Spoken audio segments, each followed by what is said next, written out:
I am greeting you today from the unceded territory of the Catawba, Chera, Sugary, and Waxhaw peoples in North Carolina. And I just want to acknowledge the ongoing legacies of settler colonialism and slavery here, as I call for us all to work to affirm Indigenous and Black survivance, sovereignty, and futurity in solidarity towards racial and environmental justice. I and our team are really honored to be here, and I thank you so much to JC and Julianne, Ashley, and Women in Climate Tech for hosting us, and I really thank all of you for joining us today. The Climate Refugee Stories Project is an online platform. It's a multimedia narrative, public education, and archiving project that documents stories of people around the world who have been displaced by the impacts of climate change, and also a global hardening of borders broadly defined. The stories that we present are meant to engage students, NGOs, affected communities, and allies in these questions. Who are climate refugees? What are the historical origins of climate change and its disparate impacts? How are communities responding to a convergence of crises, including the COVID-19 pandemic? The project originated in a class that I taught at UC Irvine in 2017 during a confluence of events: increasing immigration detentions and family separations, new articulations of environmental and climate impacts in the stories of migrants who are seeking asylum, in detention, and at the border, and in the fear and eco-grief expressed by my students at a time of rising xenophobia and climate denialism.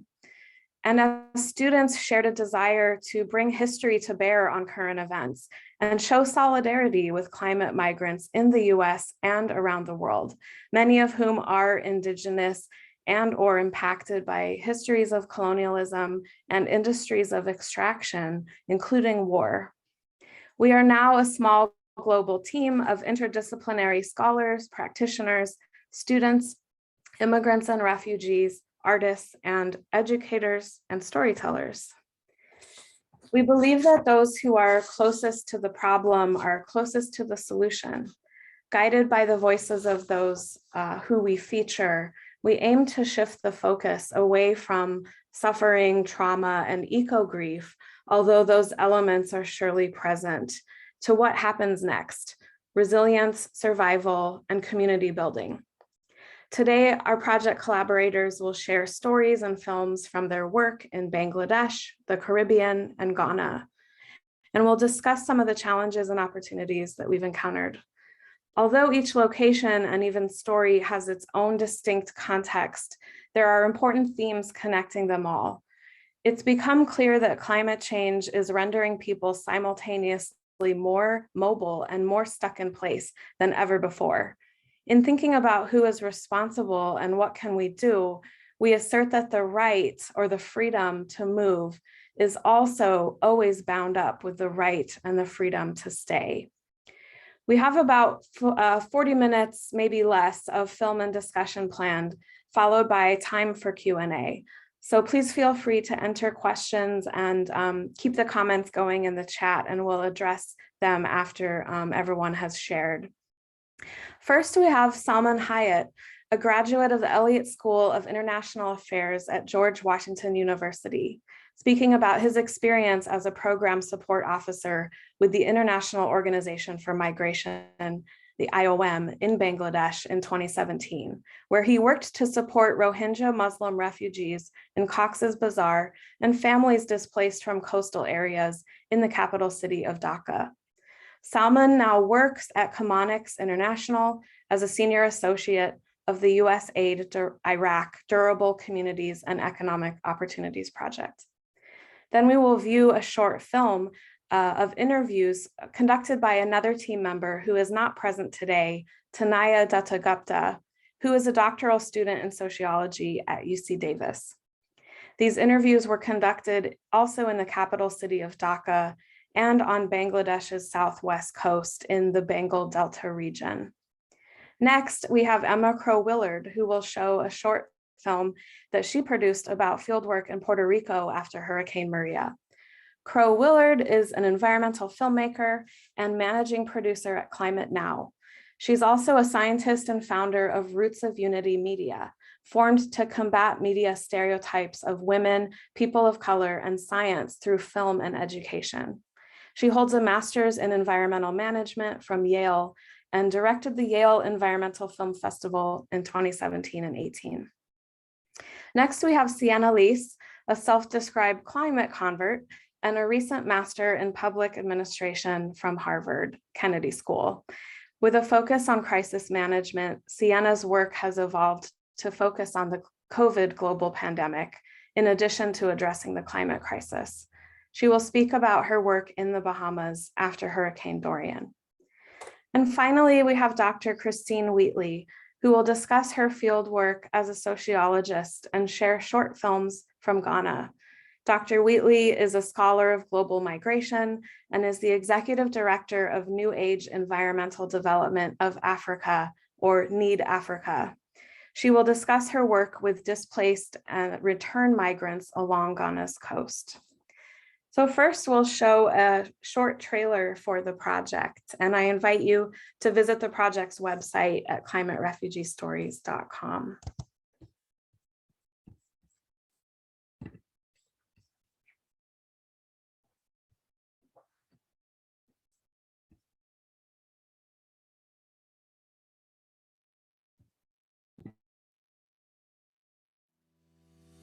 Are we including all the voices, from indigenous to Black to trans to women to single mothers? Vone taida vaha mien tofi mi anopu.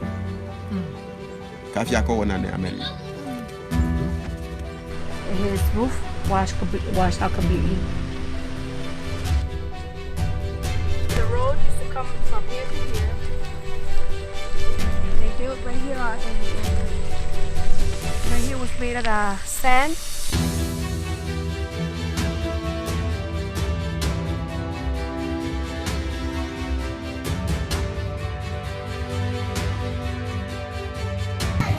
আমি দেশের থেকে অনেক অভাবে আসছি আর নদীতে সব নিয়ে গেছে কি করবো খাইতে পারি না দুইটা বাচ্চা নিয়ে স্বামী তো রিক্সা চালাইছে Hay que resaltar que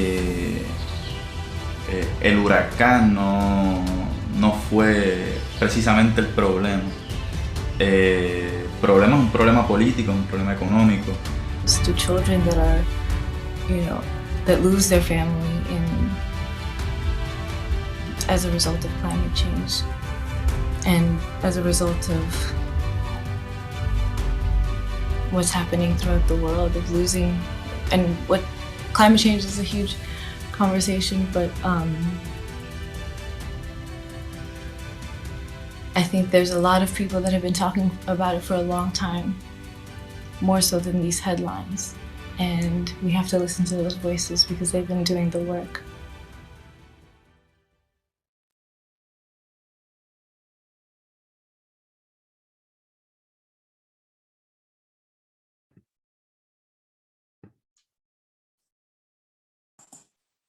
All right, next we have Salman Hyatt. Thank you, Tina. And just like to say thank you to the Women in Climate Tech team. Thank you for having this event. Thank you, JC, for facilitating. I'm very excited to hear all of the narratives and stories that the rest of my team will be providing. Just to start, yes, my name is Salman Hyatt, and I was originally in Dr. Tina Scholl's classroom in 2017 for the Climate Refugees class, the course. From there, that really piqued my interest and my knowledge base in the whole, idea of international development and climate migration. That interest took me over to Bangladesh for initially what was an internship with the International Organization for Migration. From there, I became much more exposed and on the ground through what I learned in the classroom from Dr. Scholl's class. And I was able to go in and go see what was the impact of climate migration on coastal communities in Bangladesh. Being based in Dhaka, in the offset, Dhaka is the capital city of Bangladesh. And that is the main central home to many of these families that are uprooted from their coastal communities in the southern low-lying parts of Bangladesh, which are impacted by rising sea levels, by cyclonic activity that is increasing due to increases in the temperatures of the sea level. In turn, rising sea levels are also causing increased salinity in the water, which is used for irrigation for farming, which really impacts the production of crops. And all of those kind of impacts lead to consequences for livelihoods that are primarily farming and agricultural in those southern low-lying regions. Once those impacts happen, such as soil erosion from the rising water levels, from the lack of farming due to increased salinities, that's caused so many families to be uprooted from their coastal communities and have to go migrate internally into Dhaka to seek opportunities, to seek shelter, to seek some form of transition to a new livelihood. That is not easy, of course. That causes lots of stresses and impacts to these families, to these individuals as well, which I saw firsthand going into one of these coastal community slums in Dhaka. This community in Dhaka was primarily comprised of families and folks that were from the Bola community, which is in the southern region of Bangladesh, which is right next to the Bay of Bengal. And so that Bola region has a lot of people that have been uprooted. And then as a result, there's a slum in Dhaka, Bangladesh. Going to the slum, I was able to just hear all these narratives from families, from individuals who've lost all their livelihoods due to past cyclones, due to the more slower and longer term changes in the environment down there. And as a result, they've completely had to lose what they've had, which was like their previous agrarian agricultural lifestyle. And now being in an urban environment, they have no sense of, what was their old livelihood. Now they've had to adapt to be in a totally unfamiliar urban setting, which these slums themselves, having seen them, they're very much the complete opposite of the environment that they had before. Previously, they were in these open agrarian spaces. Now they're confined in these slums, which are built from the ground up with very bad wiring that is unsafe, with spaces where every 15 to 20 inches, there's a new family occupying that space. So very close quarters. No signs of farming within these urban slums, of course.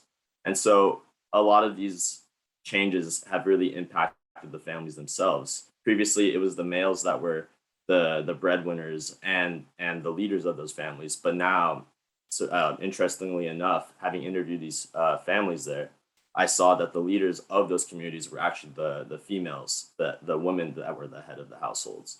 A lot of the males, they suffered through almost like a loss of pride, a loss of leadership after losing these livelihoods in these coastal communities. And as a result, a lot of these women head of households stepped up and became community leaders. One individual I remember was this very, very strong woman who became the leader of this Bola slum community. And I had the chance to talk to her, engage what were her thoughts and what were her, ideas of what is their new situation living in Dhaka. And she told me that the biggest impact was definitely the psychosocial impact and the loss of livelihoods and the loss of what was the normal to these families.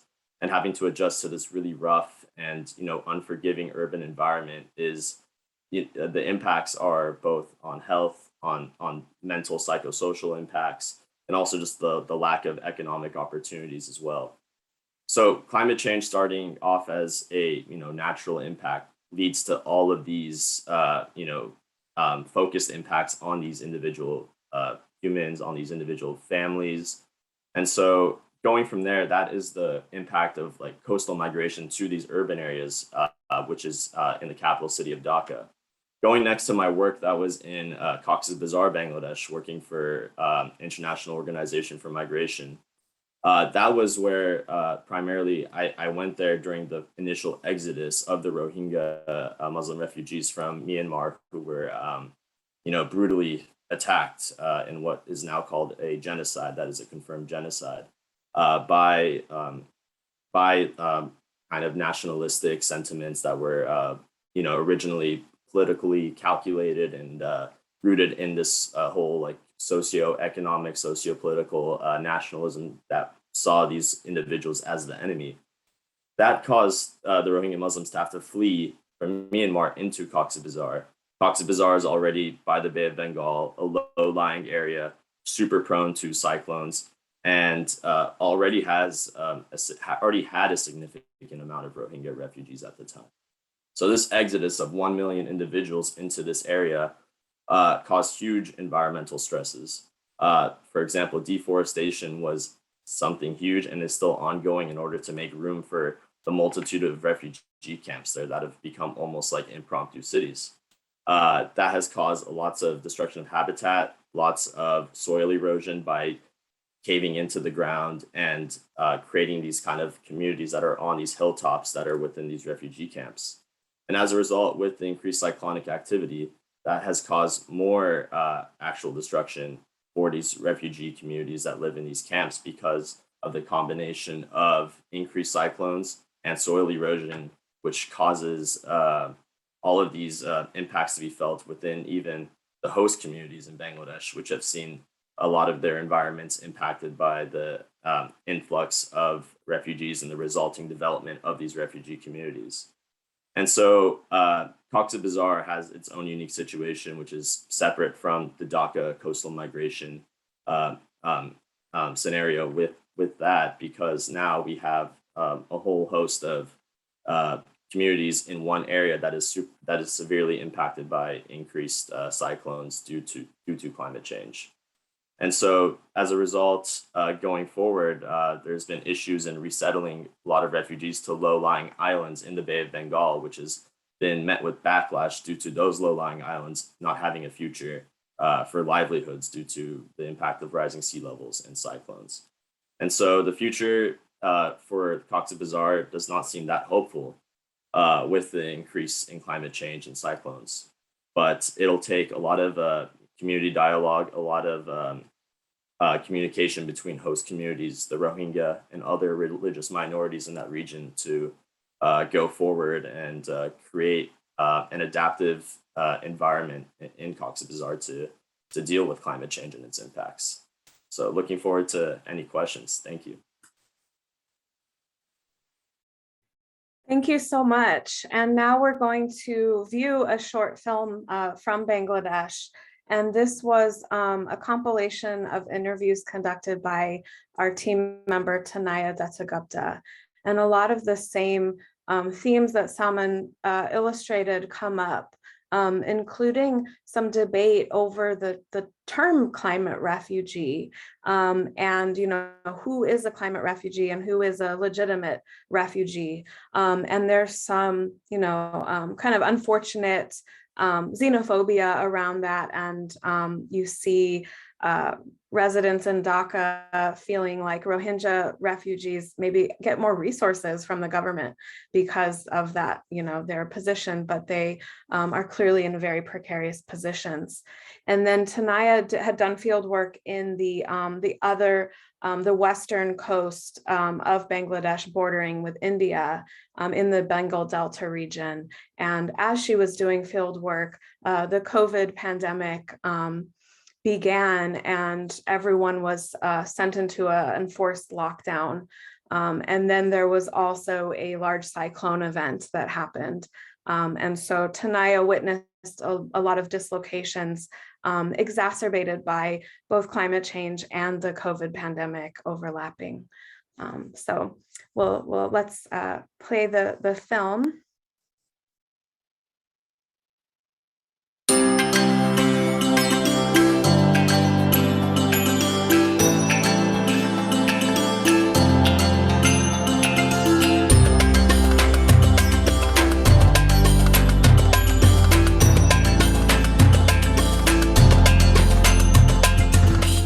আমরা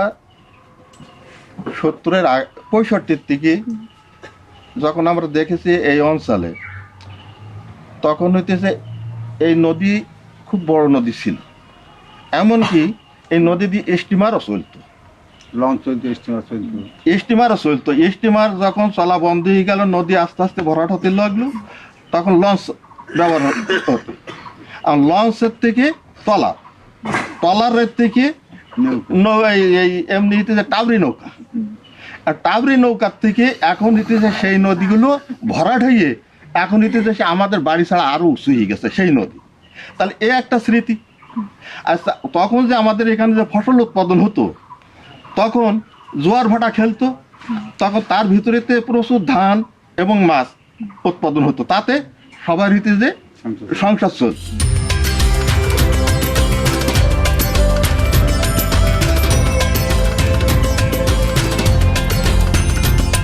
কারণ প্রত্যেকে তো চায় যে লাভ করার জন্য। এখন এই কারণে সেই কারণে কিছু যাদের অর্থ আছে, যাদের বেশি টাকা আছে, তারা চাইলো কি, ধরেন আমার কাছ থেকে বা এর কাছ থেকে ওর কাছ থেকে ওই জমিটা হারিয়ে নিল, হারিয়ে নিয়ে তারা ওই ঘের সিস্টেম তারা করলো, তারা লাভবান হতো। কিন্তু এতে লাভ হলো বড় লোকের, কিন্তু ক্ষতি হয়ে গেল এই মধ্য শ্রেণীর লোক। ঘেরে ওই ছোট চিংড়ি মাছ, বাগদা চিংড়ি হয়, সাদা মাছ। এখন কিছু সাদা মাছ করতেছে, মানে রুই মাছ, মিরগেল মাছ, এই সমস্ত কিছু মাছ করে সাদা মাছ, কিন্তু মূলত ওটা ঘেরটা করতেছে বাগদা চিংড়ি করার জন্য। বাগদা চিংড়ি তো বাগদা তো লবণ জল, হ্যাঁ লবণ জল লাগবে, বাগদা করে লবণ জল লাগবে। এই কারণে এই মানে এই সমস্যাটা হয়ে গেছে।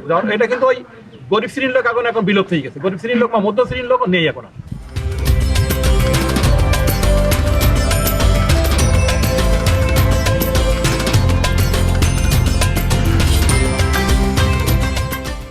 আচ্ছা, কি মাটির কাজ, ঘের কাটা কাজ। ঘের কাটার কাজ। তারপর কি মানে বছরে সারা বছরই বাইরে থাকেন না? না, সারা বছরই থাকে না, 6 মাস বাইরে থাকে। 6 মাসই না, ফিরাই বাইরে থাকে। বছর সালে এই যদি আছে গেছে, ফিরাই 15-20 দিন হয়ে গেছে, তার ভিতর যদি একদিন আসবে না, হলে বাইরে কাজ করে। এগুলো মানে তাই গিয়ে লাগায়নি, ভাবি কি কাজ না করলে গরিব মানুষ সংসার চলবে কি করবে, এই জন্যই তারা কাজে থাকে। ছেলে মেয়ে আছে, লেখাপড়া যতদূর সম্ভব মহিলারাই মানে এদিকে চালাই নিয়ে যায়।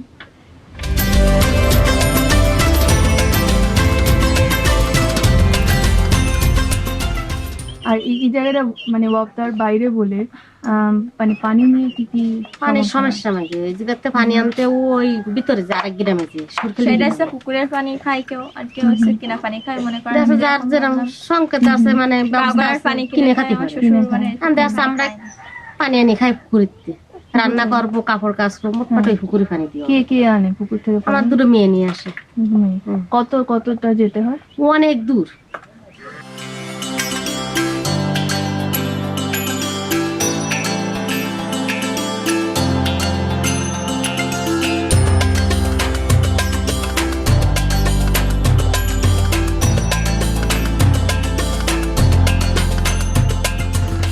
জল বাতাস হয়েছে, বাপদাদারা থাকতে এমন সব ছুঁয়েছি, কিন্তু এইরকম না। এখন খুব প্রবল যা আসছে, প্রবল ভাবে আসছে, এইভাবে এখন হচ্ছে কেমনি মানে হচ্ছে, প্রবল হচ্ছে। আর বছর আবার কি হবে আল্লাহ জানে। আগে যখন হতো তখন কি হতো?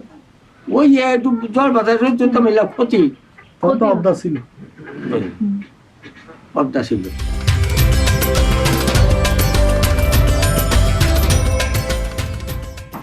এই এমন একটা ঝড় আসছে, তারও মেঘ হয়েছে, হওয়ার পরে বৃষ্টি ভাব, বৃষ্টি হয় না।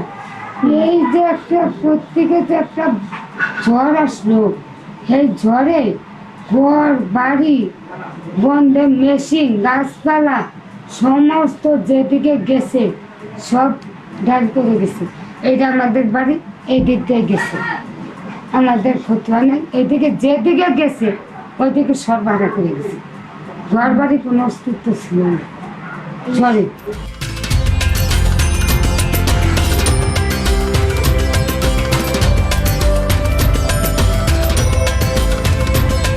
আমাদের মধ্যে একবারে কাছে এইটুক, আর এই বাজার এই এতটুক, ওইখান থেকে পানি মারলে আমাকে ঘরে আইয়া পড়ে পানি।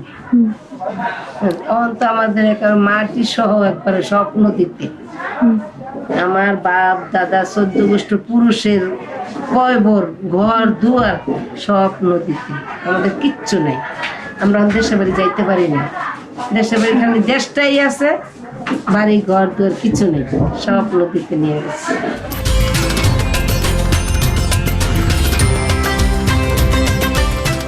যে বাড়িতে আমি এখানে থাকি, এবার এখানে 98 বন্যার সময় ওই সময় আমাদের ঘর বাড়ি এলাকা সব তলে গেছিল করেন তখন আমি ব্র্যাকে গেছিলাম সভাপতি ছিলাম আমি আবার ওই সদস্য করে ওরা থেকে টাকা টুকা আনতাম আমার কেন্দ্র প্রধান বানাচ্ছিল তো আমি ব্র্যাকের থেকে গিয়া এই নৌকা ছিল এখানে এই নৌকা দিয়ে দিয়ে ব্র্যাকেটে রুটি বানাইতাম মানুষের নিয়ে রুটি বানায় আমাদের এলাকা আমার কেন্দ্রের মধ্যে কতগুলি আমার আন্ডারে আমার সদস্য আছে তারা আমি রুটি বানাই না দিতাম গুড় দিতাম ফিটকারি দিতাম পানি ওইখান থেকে আনতাম বোতল বইরা বইরা পানি দিতাম আর সব মানুষ অনেক কষ্ট করছে আবার ওই কষ্টের কথা বললে we tried to understand whether although many of the things resemble refugee situation when someone is losing, some people are losing their homestead or their livelihood, they don't have anything else to do but to migrate, so therefore their economic situation and other things are deteriorated due to migration, no? So this is a distress migration situation we are discussing, and therefore they are, like in some cases they even have to repatriate it from the country of origin, and then they will have to buy land. We have seen in different island countries they are even buying land in other countries, no? So in these type of situation can they be called climate refugees? So our sort of research and understanding on this issue more or less helped us to develop our opinion that these people who are moving within the country, it would have been good to bracket them under the refugee sort of jargon, because that helps you securitize the issue and securitize the problem of the human sort of insecurity of the migrants to the policymakers. But the current definition of refugees actually do not allow, it has to be persecution. Due to if someone is persecuted by a state and others, so they only are termed as 1951 convention termed them as refugees. Unless and until this refugee definition has been broadened, we as academics cannot use the term climate refugee. তারা অনেক পরিশ্রম করে অনেক টাকা খরচ করে থাকার জন্য আশা করে মানে করছে বাড়িঘর, কিন্তু সরকার বলছে তোমাদের ভেঙে দেওয়া হবে না, তোমাদের পুনর্বাসন দিয়েই তারপরে ভেঙে দেওয়া হবে, কিন্তু সেই কাজটা তারা করে নাই শেষ পর্যন্ত। তারা বলছিল কিন্তু কথাটা রাখে নাই। সরকার রোহিঙ্গাদের ভালো জানে এখন আমাদের থেকে, কারণ তারা অন্য দেশে থেকে আসছে এখানে, তারা যেই সম্মানটা পায় যে ইয়াটা পায়, আর আমরা এখানেই আমরা করছি, কিন্তু সেই হিসাবে আমাদের কোনো মূল্যায়ন করে না, আমাদের গণায় ধরা হয় না।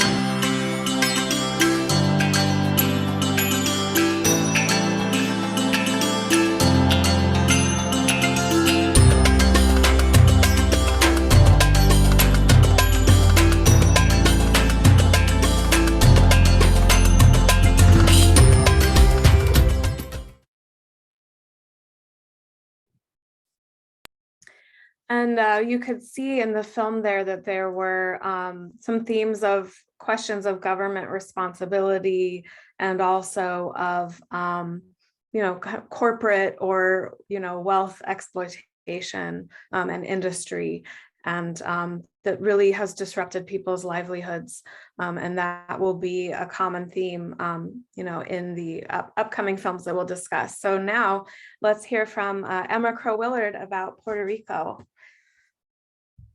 Hi, thank you, Tina. Yes, I'm going to share with you some clips from filming in Puerto Rico.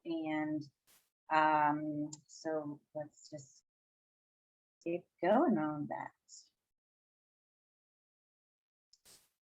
So I'll just say that Puerto Rico is a bit different because we see a lot of the climate-related migration from Puerto Rico to the United States. So there's not a political barrier, there's not an international border there. people can move freely, but there is still this geographical border. So obviously they're on an island. It's a lot harder for people to get from Puerto Rico to the United States without flying or taking a ship. Immediately after Hurricane Maria, the flights were just like jacked up, insanely expensive. So it's really hard for people to leave if they needed to.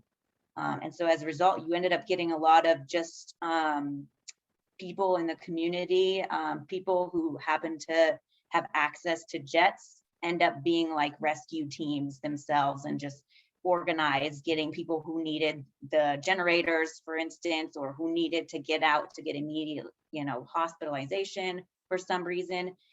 They ended up organizing for themselves largely. So let me just start the video here.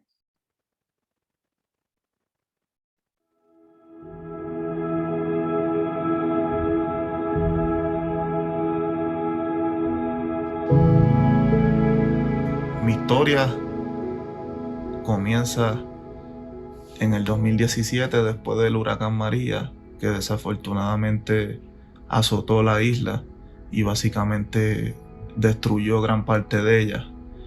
Aunque no logró destruir la voluntad de nosotros los puertorriqueños, nos unimos como pueblo. En parte el huracán fue bueno que pasara, porque eso nos unió como pueblo y nos hizo valorar aún más la riqueza de cada ser humano en la isla y la riqueza de nuestra isla también. Y desafortunadamente con el transcurso del huracán María, pues tuve que emigrar hacia Puerto Rico, pues porque no teníamos comunicación.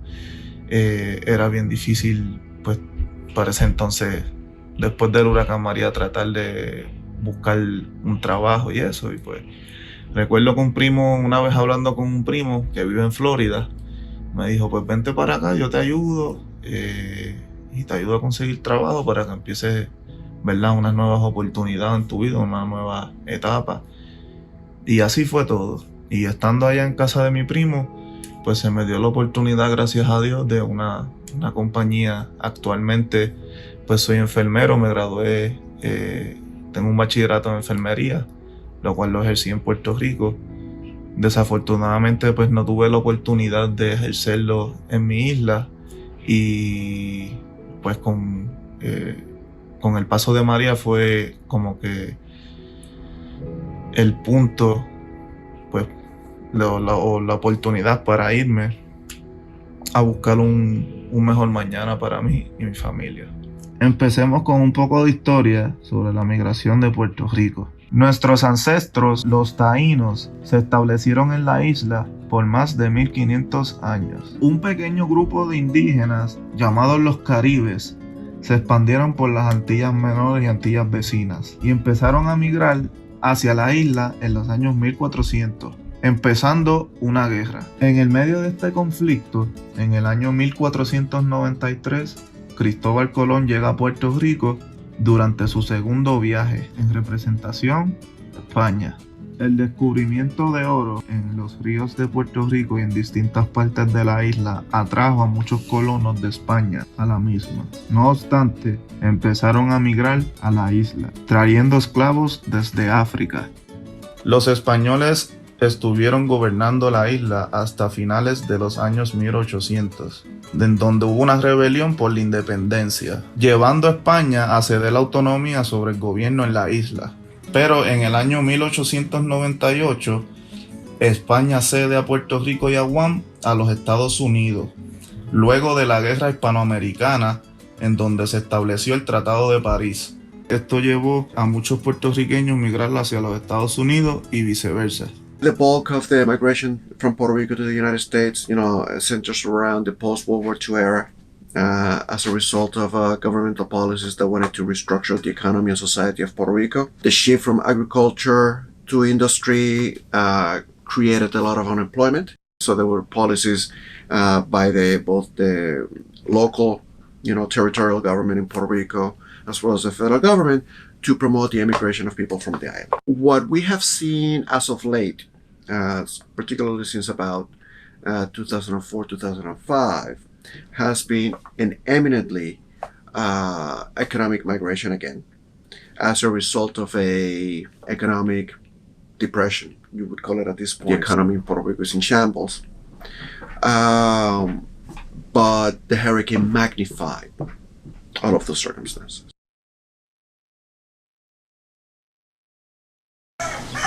Bueno, yo soy Héctor Ruiz, soy pescador de oficio, llevo 50 años pescando, tengo la edad de 65, toda la vida he vivido en esta costa y hasta que me muera.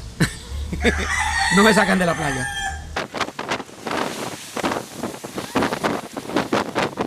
El cambio climático nos ha afectado mucho por las temperaturas que han ido cambiando. Antes había abundancia de pesca.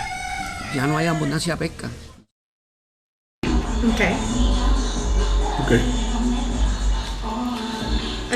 My name is Marla Perez Lugo. I'm an environmental sociologist and a professor at University of Puerto Rico, Mayagüez, the Department of Social Sciences. And I'm also a co-founder and a member of the National Institute for Energy and Island Sustainability. And I have to make a disclaimer, I don't like reggaeton, but hey. And I live in Mayagüez, Puerto Rico. As you can tell, Mayagüez is a reggaeton town, even though we don't promote it. My name is Cecilia Ortiz Garcia, and I'm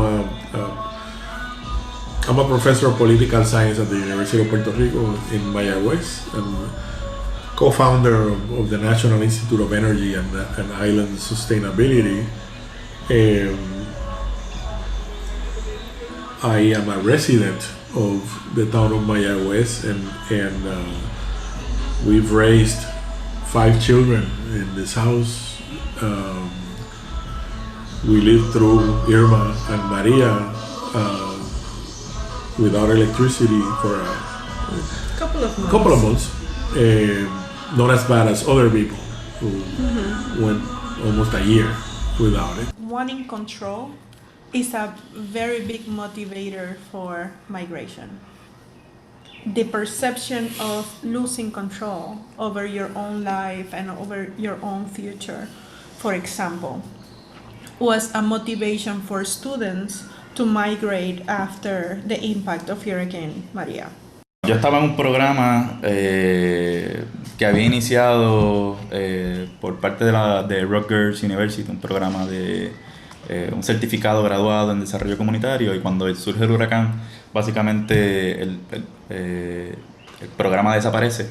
Mi nombre es Víctor Ruiz Avilés y soy del pueblo de Aguada, al noroeste de Puerto Rico, y actualmente soy estudiante de Arizona State University, estudiante del programa de PhD en Environmental Social Sciences. Estoy investigando cómo fue el proceso de resiliencia de los sistemas de producción de agua potable, de producción y distribución de agua potable manejados por las comunidades rurales en Puerto Rico principalmente. Esto debido a que, ¿verdad? Son las comunidades rurales en la montaña, son las comunidades un poco más rezagadas, afectadas. Los suministros a estas comunidades, según lo que resalta la prensa, llegaron 3 semanas después. Sin embargo, tienen un activo bien importante, y es que muchas de ellas, ¿verdad?, tienen un activo importante, que es que producen su propia agua potable, y eso pudiera tal vez aportar en un futuro a la resiliencia del sistema de agua potable en Puerto Rico. Mi pueblo es uno de los que tenía, ¿verdad?, porque se acabó, si no me equivoco, el miércoles pasado. Así que ya no tenemos el racionamiento. Esa represa específicamente, que es la represa del Oaxaca, cuando pasa el huracán María, básicamente uno de sus paredes recibió una fisura, o sea que el problema de perder un recurso como ese en términos de agua potable luego de un huracán pudiera, ¿verdad?, poner en vulnerabilidad a cientos de miles de personas que reciben agua de esa represa. Así que, ¿verdad? Esa es en parte la importancia de lo que investigo, o sea, la vulnerabilidad de una región completa. En el caso mío, pues, estoy buscando toda la isla, pero ahora tenemos el racionamiento en esa misma represa y antes tuvimos un peligro de prácticamente por poco perderla. Así que, sí. Sí. Puerto Rico's extreme drought, extreme water, so there's a lot to deal with and learn. Every season comes something new, especially after the hurricane. It's just been like everything changed. The path of the water's changed, and you know, the way the storms come in and the way the drought affected us this year was really crazy. So it's been like really extreme this last almost 2 years. Yeah. 1, 2, 3. Okay, so these actually, they have brackets. You can screw it all together and it makes one bigger panel. And then there's this battery, and it takes about a day of really bright sun, maybe a little bit more than a day, to charge it up initially. And then this will power these bulbs. Check this out. Sorry about the background noise right now. That's kind of rough. There's 4 of these light bulbs. So with this kit, they can charge their phone and have the communication that's so vital, and they can have light in their home. You basically just drill a hole toward the bottom of the bucket and you install the filter. And you can drill the hole by hand. You don't actually have to have a drill, and she teaches us how to do that. It comes with a drill bit, the kit does. And when you pull the water off, you just let it drip right in.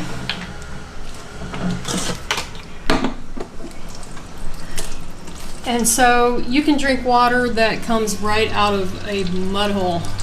Literally, that comes out of a mud hole. And this is perfectly pure, clean water that comes out. And so this is what allowed people to be able to have drinking water without having to just have water that came out of bottles that was sent over by FEMA.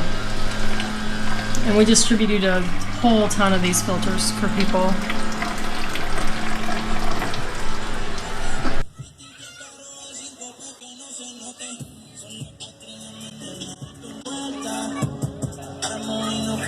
Estoy aquí tratando de cumplir mis sueños.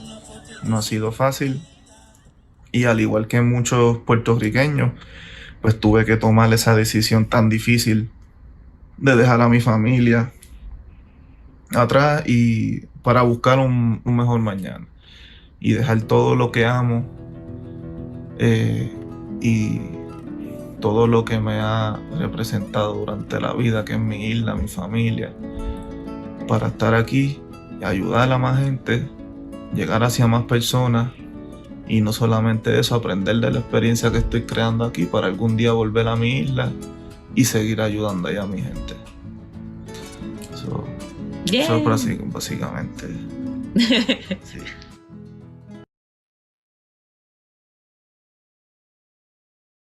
Yeah, so that was the person, Luis, who wrapped that film and sort of started it. I actually met after I went to Puerto Rico to film this, and he's here in Colorado, where I am. So his story I thought was really interesting. So I ended up filming that just with my cell phone after I'd already returned my Nat Geo equipment. But I thought he had a really compelling story, and he, you know, having been raised and grew up in Puerto Rico and then going to school there and just graduating with this nursing degree, and then boom, the hurricane hits and you can't find a job.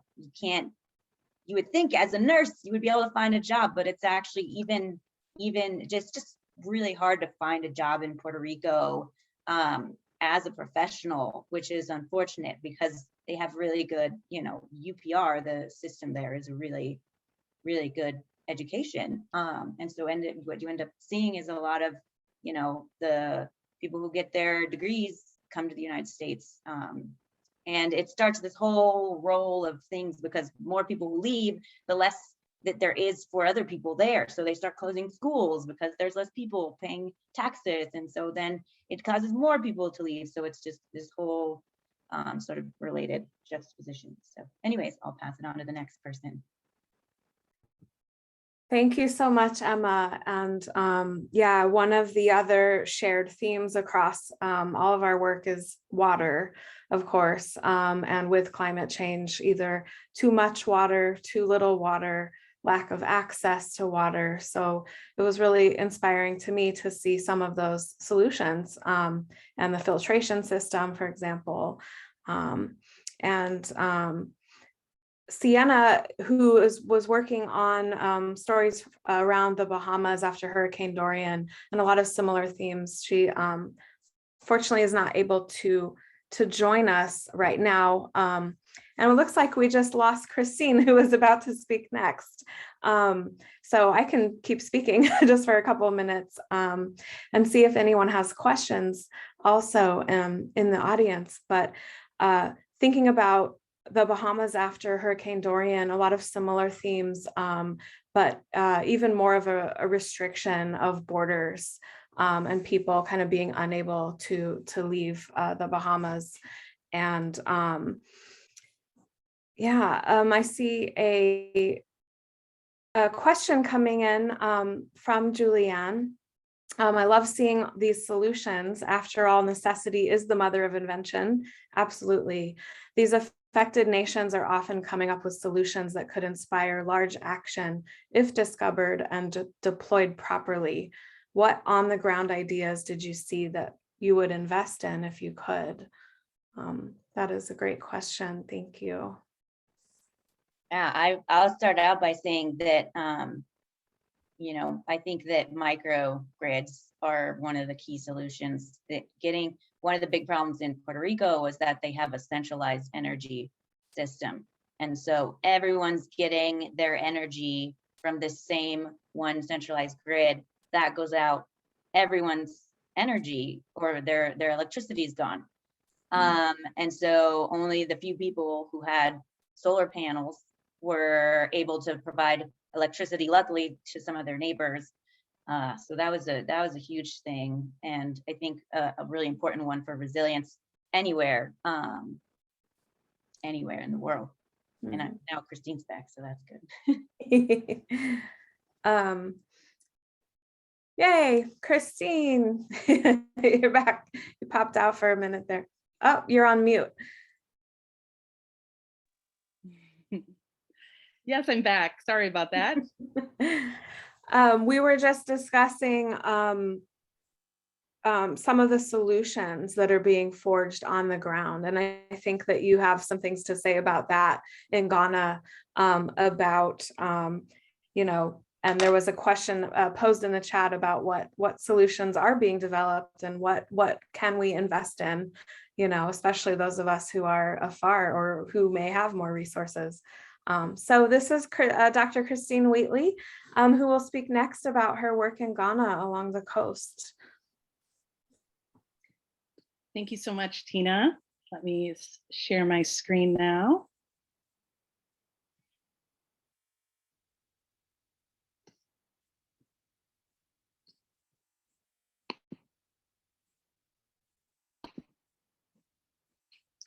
So, hi everyone. I'm really glad to be here. I was the coordinator for the Ghana film for Climate Refugee Stories. And in order to produce this film, I worked closely with a team of Ghanaian collaborators who provided critical assistance and support with filming, interviews, and translation. And as Tina mentioned, I'm also the executive director of Need Africa, which is a Ghana-based social enterprise and charity organization that is dedicated to addressing climate change in cooperation with local communities. With our film, we are documenting stories of returned migrants and individuals and communities who are fighting erosion and flooding and experiencing displacement as a result of climate-related stressors, particularly rising sea levels along Ghana's 330 miles of coastline. The film also features Need Africa's work to establish new green industries in Ghana, which support internally displaced persons and return migrants, and discourage undocumented emigration, which is often life-threatening, by providing sustainable livelihoods. Overall, we found that over the last 30 years, many coastal and island communities have lost vast lands to the sea, which has broken down and washed away hundreds of homes or buried them in sand. This has forced residents to relocate inland, yet many do not have the resources to do so. Furthermore, return migrants face challenges with economic reincorporation as they struggle to find work and housing. Now I'll share a few stories from our project, starting with Takoradi. Takoradi is a port city located on the West Coast, home to the country's second largest port. The city is characterized by circular migration as undocumented labor migrants stow away on cargo ships, but are often caught on board and subsequently deported back to Ghana, as was the case with Michael. Michael is a fisherman who stowawayed on cargo ships 3 separate times and was most recently deported from Senegal. This is what he told us.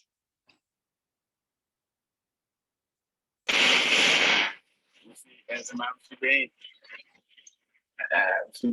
bamba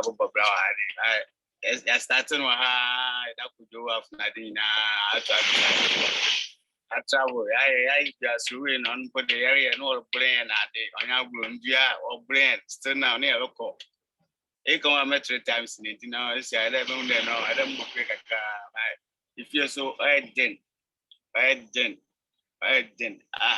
I see near for an amount for a navy. Equa those up and up. I say, I have one more on your easel. Yes, no.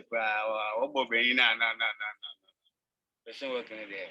They're quiet, and I'm put there because a quiet doesn't quan a question near. Doesn't quan. I do my over heavy. Some seasons go over heavy. By go aside, the evolution, I doesn't say they're over young.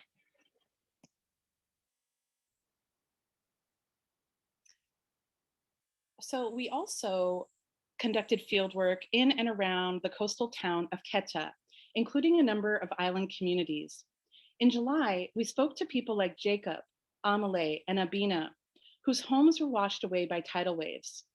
Tidal waves have been a perennial occurrence along the East Coast for decades, but the devastation has increased dramatically in recent years. Now, living in temporary thatch houses made from coconut palms in a makeshift climate refugee camp built perilously close to the sea on private land without the consent from landowners, they do not have the resources to relocate and rebuild further inland where they would be protected from the devastating flooding. The areas around Keta, including the communities we visited in July, were sadly once again hit hard by tidal waves just last Saturday, rendering over 7,000 residents homeless. Some of the victims have been moved to community centers and classrooms. The government has yet to provide any relief assistance, despite calls for the immediate provision of food, shelter, and blankets. This is what Jacob told us. I never expected the sea waves to come close to us as they did. We thought we had more time. We've been asked to relocate to another land, which is inland, but the space is not big enough to accommodate all of us. The new place given to us is similar to this place, and we're afraid that the tidal waves will also occur there. This is what Amalé told us. That's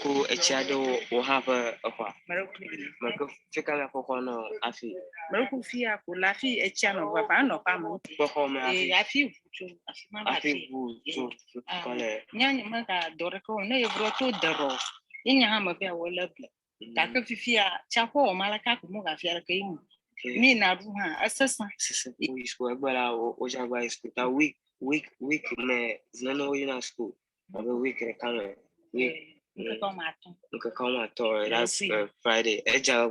Still, high school. Well, over a chapel of school, how do you feel the situation from a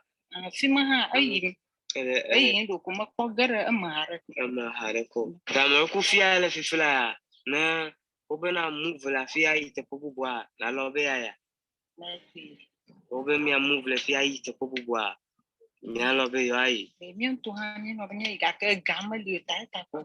Min de la fia. One local news agency just reported that school activities at Fuveme Basic School came to a standstill when the ravaging sea collapsed their school building at the new location last weekend. This was the new school that Amale was referring to here. This is what Abina told us.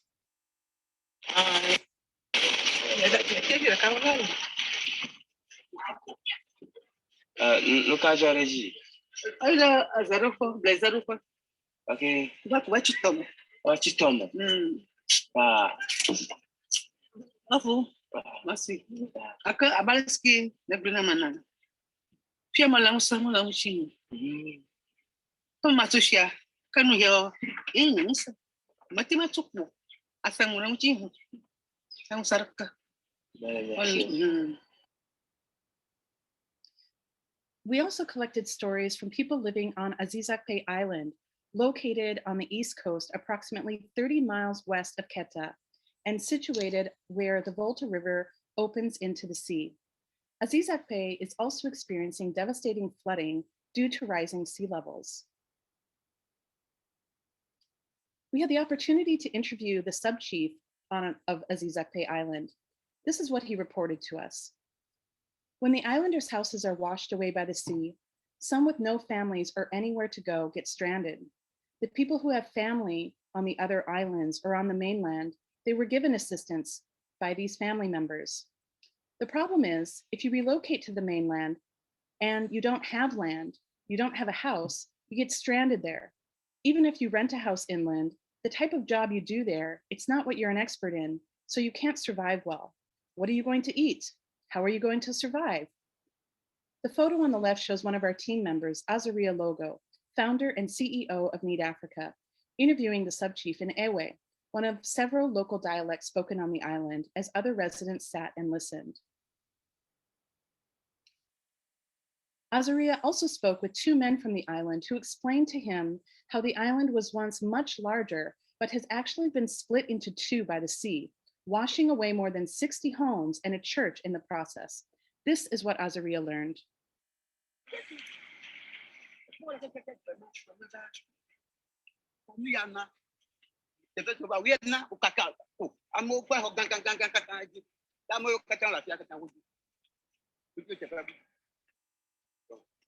So there were houses all over this place, up to where that island is. However, due to basically the sea defense that was created, the sea and the river have basically eroded all the lands to the extent that it has separated these people from the other people, which were basically one land in all. But now it's a separate town altogether due to the rise of the sea and the river.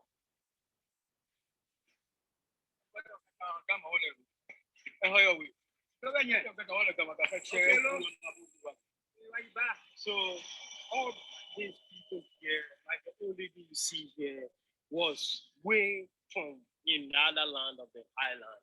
But now, due to the rising of the sea, have relocated.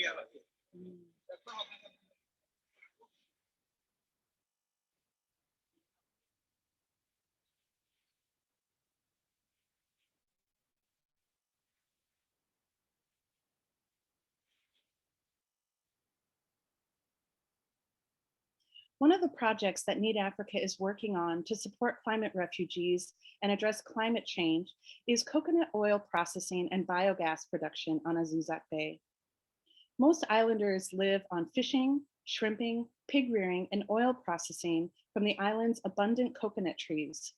Working with a group of women residents, we are in the process of establishing a women's cooperative to process and sell extra virgin coconut oil using a commercial processor that meets the standards for export. We'll also use coconut husks and pig manure to produce biogas for boat fuel and electricity. Need Africa is also in the process of putting together relief items for flood victims in Quetta who have lost their homes, particularly food and mattresses. This concludes my presentation. Thank you so much for your interest in climate refugee stories.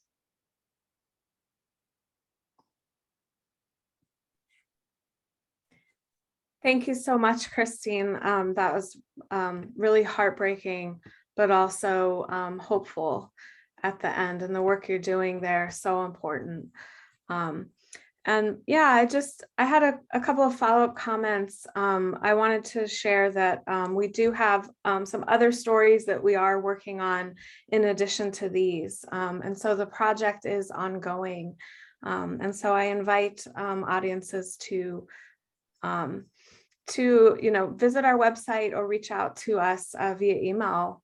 And so we have stories that we are going to be sharing from immigration detention in the United States and at the border.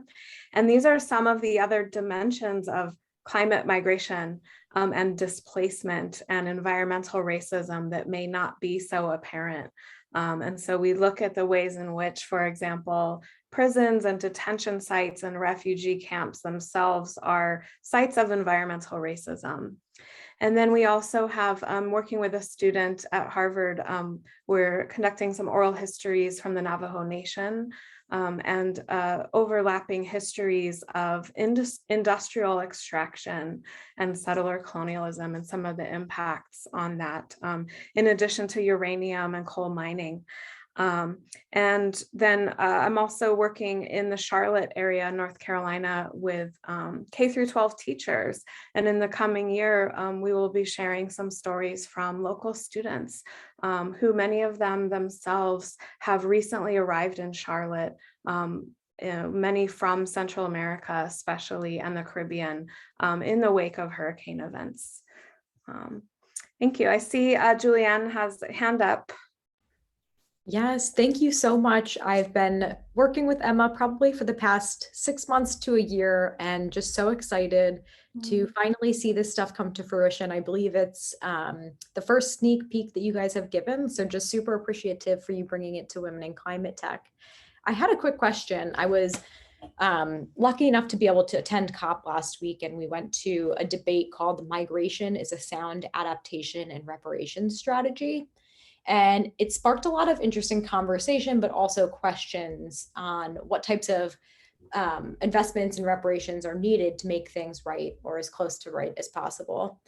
So we had speakers on either side of the debate saying, speaking to whether the developed nations should be investing in programs domestically for migrants, or is assuming they would want to flee the nation that caused all of this irreparable damage ignorant. Should we be focused more on investing in neighboring nations of theirs to allow them to stay closer to home? So just curious what your guys' thoughts are, having been on the ground, as to where those investments should be going. Yeah, that's really interesting. And I think those are some of the key core kind of tensions or questions that our project explores. As we've seen today, I mean, in certain cases, some want to relocate and can't because of a lack of resources. Others do not want to relocate. And some are forced to survive. So there's kind of every scenario, even in very discrete locations. And so there isn't really a one size fits all solution. My response, my quick response, actually, I see a question also in the chat about what congressional actions or State Department initiatives are addressing these issues. I want to bring up a report that just was issued by the US White House a few weeks ago. And it's a report on the impacts of climate change on migration. And this is, according to the US government, the very first time it's acknowledging a connection between climate change and migration. And however, the report was written by the Department of Homeland Security, the Department of Defense, and the National Security Council. And so to have the United States kind of make its official first public position on the issue coming from the military and national security arms, it's a little concerning to me, although it is couched in a lot of humanitarian language.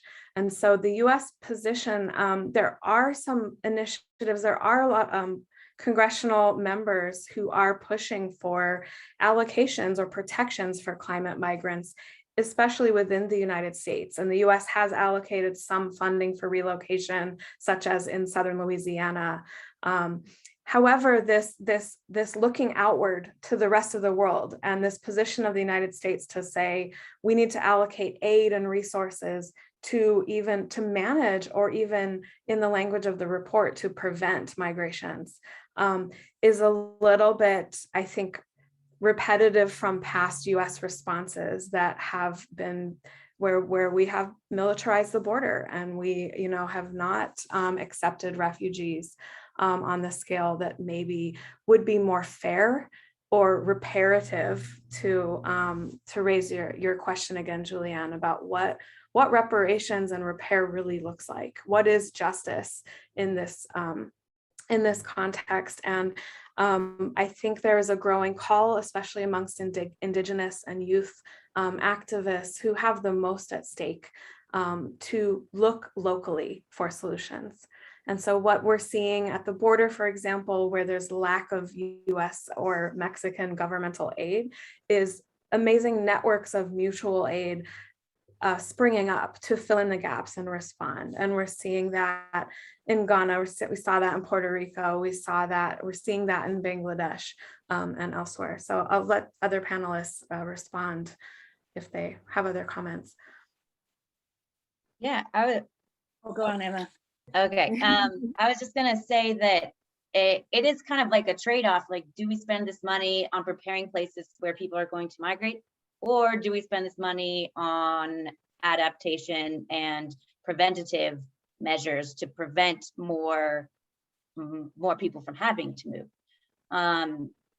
And so I think it's something that needs to be assessed from a risk perspective by local and national governments to say, where can we reasonably make a difference if we put in the money to put up these sea barriers, for example? But then the problem there starts to become, you're weighing like things like, oh, well, we'll put them up here because this is where like the rich people live, as opposed to here. And then other people end up having to move. And so then it becomes kind of a big social issue and very racist, unfortunately. And I would also say that in the United States, after Hurricane Maria, there was a lot of great cell phone data that showed where people moved, where people ended up migrating to, even temporarily, immediately after the hurricane. And even anywhere, generally people, if you have to leave, you're going to go somewhere where you know somebody, you have family, or you have friends. So using that kind of data, you can kind of pick out where people are going to go just through like census and cell phone data and probably other data that can help you try to pinpoint those locations that are going to see more migration in the future. And so then you can better prepare those locations. Yeah, so as Emma mentioned, sea defenses, that's a huge topic in Ghana. And so many of the people that we spoke to talked about the need for a sea defense. And that, and the issue is like gotten very political, because as Emma is saying, they end up being put in some places and not in other places. And it does tend to be, areas where there are like rich people or tourists, and that comes at the expense of other communities because they're literally mining sand from the shores, and from like Azusa Island had a lot of their natural sea defense mined, and that has actually contributed to the flooding because they were using that sand to build a sea defense elsewhere to protect hotels. So, but the other point about sea defenses is that, the fact that so many of our interviewees talked about it, that also communicates their deep desire to stay where they are. They want a sea defense because they see that as a solution for them to not have to move.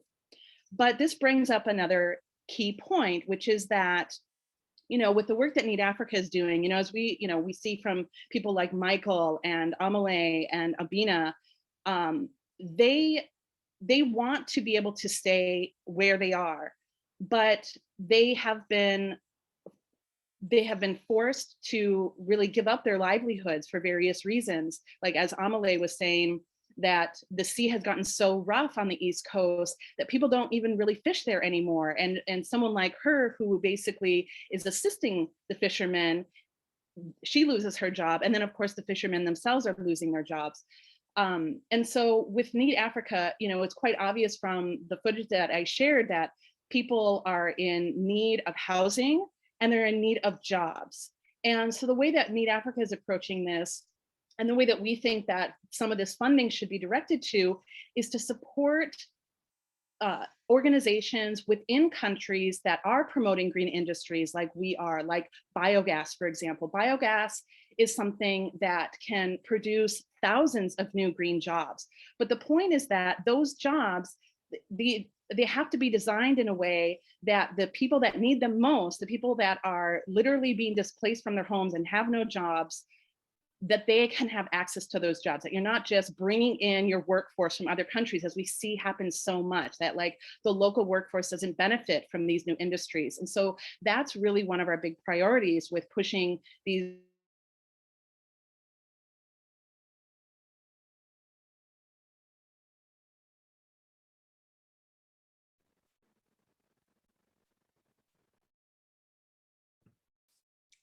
Is Christine frozen just for me or for everyone? Yes, I think so. Yeah. She's in Ghana, so it might be her internet.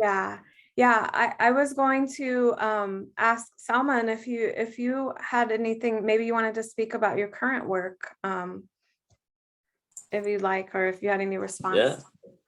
Yeah, I mean, definitely I can allude to the context in Iraq right now, which is going through, you know, a different sort of circumstances when it comes to climate change. I've previously written about how, you know, climate change is impacting Iran, but it's very similar in Iraq too, where it's more so focused on desertification, droughts, and the drying up of all of these traditional wetland cultures that relied on rivers and fishing as a food source, and seeing how like the drought and the impact of that has you know, dried up all of these traditional fishing communities and wetland communities. That's causing similar, like to Bangladesh, an exodus towards these urban centers, like for example in Baghdad, also like in Iran towards like Tehran, like from like the southern areas. So in Iraq, where my project is located, a lot of our work is dealing with economic opportunity and social enterprise development at the local level, in order to, like how Christine was alluding to, that the necessity a lot of times is like the lack of job opportunities and the lack of economic opportunities, in order to adapt and transition into a new livelihood after your old livelihood is lost.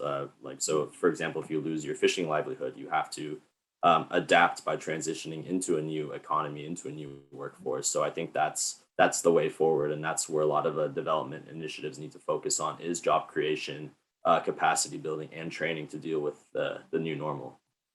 Yeah, thank you. Absolutely. And there's another question that came through in the chat about it's you know, true that women are disproportionately affected, women and children especially, by climate change, but we women are also a huge part of the solution.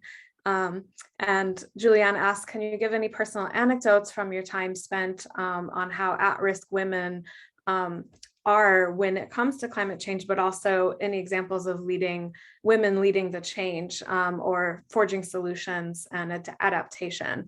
And Salman, that made me think of your discussion about how gender roles were kind of challenged, and you know, traditional gender roles from the coast to the capital city of Bangladesh. You know, the women and men take on new roles to survive and to adapt. So that might be one example. Also, it looks like Sienna is here. Sienna, can you hear us? I think that she's having connection issues though, so we'll see if she's able to join.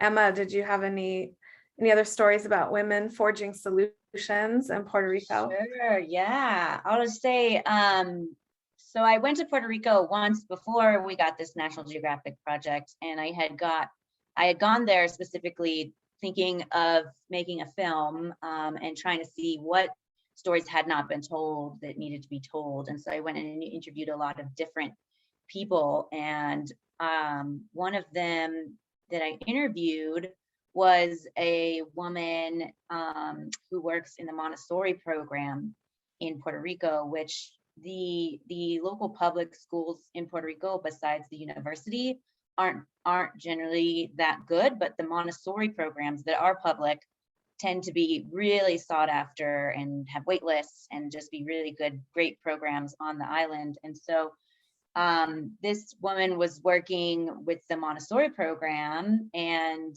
she had been trying to work with this community that has a Montessori school in Ay Bonito, which is in the center of the island, kind of in the mountains, which if you haven't been to Puerto Rico, it's actually a really big island. And so a lot of it is not susceptible to sea level rise, just right on the coast. A lot of it is, you know, up high enough that it's fine. And anyway, so she's working with this school that has an couple abandoned buildings right next door, and the school was trying to get permission from the local authorities to use those abandoned buildings for, you know, just for other potential school purposes or for training classes for the community to help train people for starting their own business, for example, woodworking and things like that.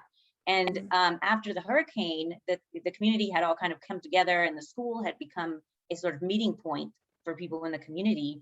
And so then they started thinking, wow, we really need to build like this school as our meeting point. We need to be prepared for future events like this. And so we're going to start building like a microgrid here and you know, really get this project going. And so it was after the hurricane that she sort of brought the people in the community together and started, you know, getting action on this. And they finally did get permission from the local government to take control of that abandoned building. They got like a 4-year lease or something like that, and start turning it into a local workshop for the community. And they put solar grids on, or solar panels on, and they're doing this whole sort of pilot project to try to make it a place where community members can go and learn about solar panels, about microgrids, about sustainable farming. And so that's kind of one example that comes to mind from my experience. Thank you. Absolutely. I was just going to add that a lot of the leadership when it comes to ringing the alarm and being on the front lines of climate activism and storytelling, our project, but really looking at from Greta Thunberg to Berta Cáceres in Central America, who was the famous environmental activist who was murdered by what seems to have been mining interests, and you know, those you know, more and more, I think women are, you know, leading the way in terms of climate activism and being a voice for communities that are more effective and have been less heard historically.